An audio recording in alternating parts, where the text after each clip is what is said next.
Selamat pagi Bapak Ibu Saudara-saudari jemaat Tuhan. Ya, pada kesempatan pagi hari ini kita kembali ketemu lagi di sarapan pagi ini.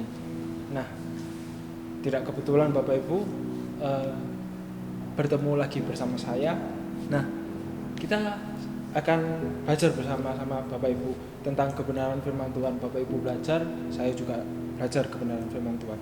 Nah, pada pagi hari ini kita bisa melihat di dalam 1 Yakobus 2 ayat 1 Yakobus 1 ayat 2 sampai 12. Nah, di situ firman Tuhan dikatakan berbicara tentang iman kita kepada Tuhan.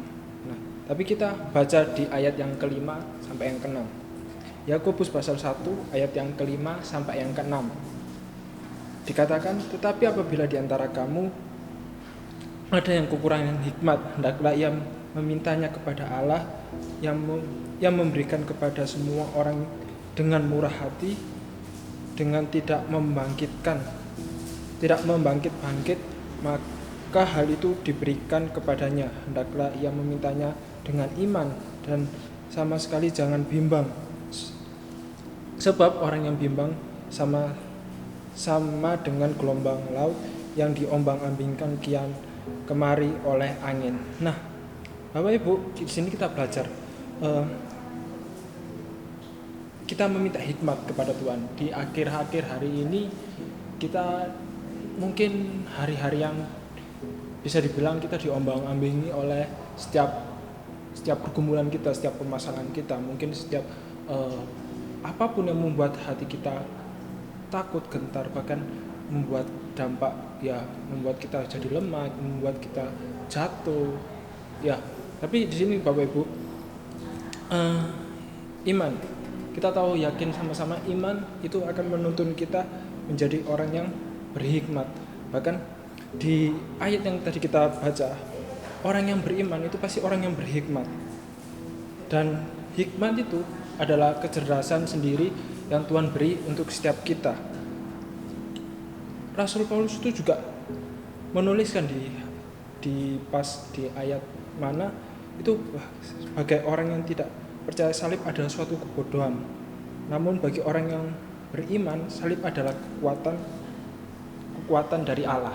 Nah, kita tahu sama-sama Bapak Ibu, sesuatu kalau misalnya kita percaya sama Tuhan, itu adalah suatu kekuatan bagi setiap kehidupan kita. Bahkan ada satu contoh seorang raja yang bisa kita lihat di dalam 1 Raja-Raja 3 ayat ke-5 sampai yang ke-15. Di sana kita diperlihatkan oleh Raja Salomo.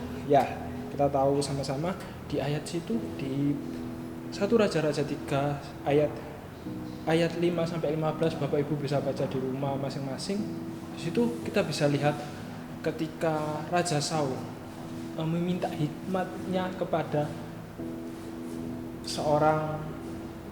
Tuhan.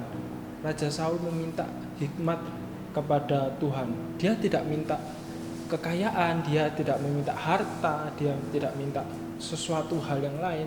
Justru dia meminta sebuah hikmat dari Tuhan.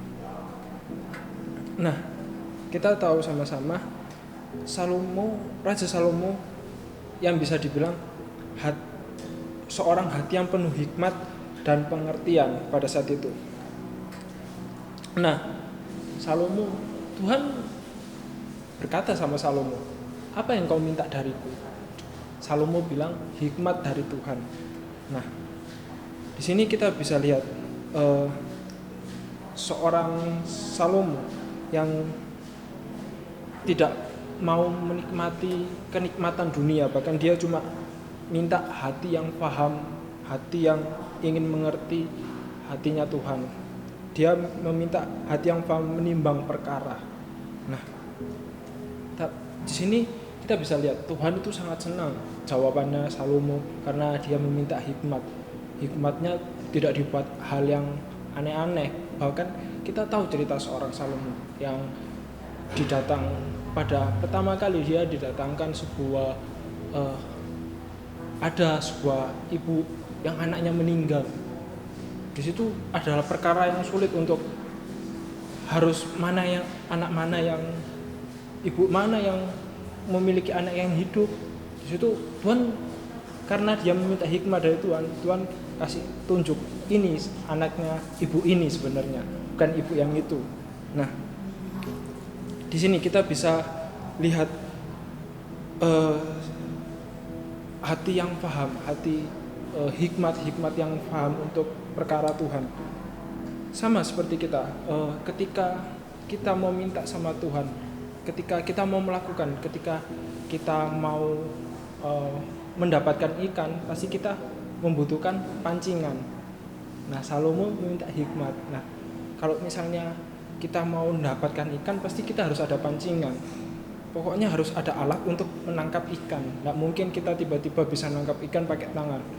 Ya, kalau misalnya ikannya kecil-kecil yang nggak terlalu yang bisa ditangkap, ya mungkin bisa. Tapi Bapak Ibu, kalau misalnya mau nangkap ikan yang besar atau ikan yang lincah, pasti harus membutuhkan sebuah alat pancingan. Nah, kita mau di hari-hari kita yang bisa dibilang ini hari-hari yang, apalagi sekarang di musim-musim corona, kita juga meminta hikmat sama Tuhan bagaimana kita bisa menghadapi hidup hari demi hari itu dengan hikmat dari Tuhan. Jangan sampai ketika kita melangkah ke sini, kita berjalan ke sini, kita tidak meminta hikmat Tuhan, justru malah itu bisa dibilang bisa menjadi batu sandungan bagi orang lain. Nah, tapi kita mau ketika kita memiliki hikmat dari Tuhan, apa dulu yang kita butuhkan sepanjang hari ini? Bagaimana kita bisa mendapatkan hikmat Tuhan yang kita butuhkan? Pertama, yang kita tahu di Matius 6 ayat 33. Tetapi carilah dahulu kerajaan Allah dan kebenarannya, maka semuanya akan ditambahkan kepadamu. Awal agar hikmat itu kita dapati, kita cari dulu kerajaan Tuhan. Carilah dulu kerajaan Tuhan, mendahului dulu setiap hari-hari kita tuh mencari Tuhan. Ya, yang bisa Bapak Ibu tahu, mungkin setiap pagi gereja mengadakan doa pagi. Mungkin Bapak Ibu tidak mengikuti di gereja, mungkin di tempat Bapak Ibu masing-masing, tapi kita mau setiap kita bangun pagi awali cari dulu kerajaan Tuhan. Di situ pasti Tuhan akan kasih tahu hikmat Tuhan itu akan Tuhan berikan bagi kita, apa yang Tuhan akan lakukan sepanjang hari kita. Apa yang ketika kita melangkah, ketika kita melakukan aktivitas, Tuhan akan memberikan kita hikmat. Bahkan Tuhan itu akan menuntun setiap kehidupan kita. Nah, di sini kita mau sadar untuk kita berdoa untuk meminta hikmat kepada Tuhan, untuk mendahului kehidupan kita mencari Tuhan dalam kehidupan Tuhan. Nah, ketika kita meminta hikmat kepada Tuhan, kita mencari Tuhan dalam kehidupan kita, yang kita tidak boleh lakukan Bapak Ibu, kita sudah meminta hikmat nih sama Tuhan, tapi ketika ada persoalan yang datang, nah ini yang tidak boleh. Kita malah justru lari dari persoalan itu. Kita sudah minta sama Tuhan hikmat dari Tuhan, kita sudah sepenuhnya meminta sama Tuhan di hari kehidupan kita. Ketika ada masalah, misal contoh kalau misalnya kecelakaan, misalnya saya kecelakaan, justru kita nggak mau sebenarnya merasa kok kecelakaan kita, kok Tuhan kasih kecelakaan. Enggak, justru kita nggak boleh lari dari persoalan itu. Kita justru bersyukur, mungkin saya kecelakaan, mungkin ada maksud Tuhan. Jadi minta hikmat dari Tuhan, mungkin ada maksud Tuhan dalam hal itu, kenapa Tuhan izinkan. Nah, kita minta hikmat itu ketika ada persoalan. Kita jangan justru kita lari, justru kita mengucap syukur. Di Roma 8 ayat 28, di sana dikatakan, Roma 8 ayat 28, bahwa Allah turut bekerja dalam segala sesuatu untuk mendatangkan kebaikan bagi mereka yang mengasihi Dia. Tuhan akan turut bekerja bagi setiap kita yang terus berpegangan sama Tuhan, apalagi kita yang meminta hikmat sama Tuhan.